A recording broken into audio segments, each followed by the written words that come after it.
आज आपण स्काउट गाईडचा एक गाठीचा प्रकार शिकतो. त्याच्या प्रकाराचं नाव आहे पक्का फास.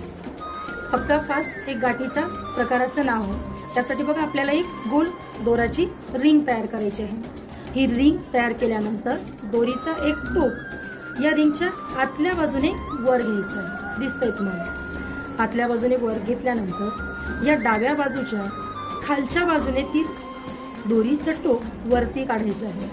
वरती काढल्यानंतर पुन्हा या रिंगमध्ये हे टोक टाकायचं आहे आतल्या बाजूने आणि हा टोक आणि बाजूची दोरी या दोन्ही आणि इकडच्या या दोन दोरी अशा या दोऱ्यात घट्ट ओढायच्या आहेत. विद्यार्थी सर्वांसाठी स्काउट गाईड अंतर्गत पक्का फास हा गाठीचा प्रकार शिकत आहोत. सर्वांनी लक्ष द्यायचं. ज्यांनाही जमतं की नाही बघायचं आहे. बघा पक्का फास साठी एक रिंग तयार करायची दोरीची.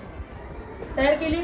ही रिंग तयार केल्यानंतर जो उजव्या बाजूचं टोक आहे ते टोक काय करायचंय या रिंगच्या आतल्या बाजूने वरती घ्यायचं. वरती घेतल्यानंतर डाव्या बाजूची जी दोरी आहे तिच्या खालून ते टोक वरती काढायचं आहे. वरती काढून पुन्हा ती रिंग आहे त्या रिंगच्या आतल्या बाजूने ती दोरी घेऊन टोक या दोन दोऱ्या टोक आणि ही दोरीची बाजू आणि इकडच्या या दोन दोऱ्या अशा जोरात काय करायच्या आहे ओढायच्या आहे. हा झाला पक्का फास तयार. हा पक्का फास कशासाठी केला जातो उपयोगात तर पाण्यात बुडणाऱ्या व्यक्तीला वाचवण्यासाठी आणि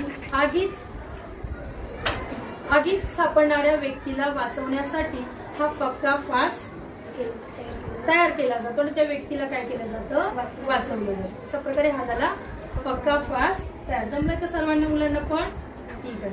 हाला पक्का फास तयार झालेला.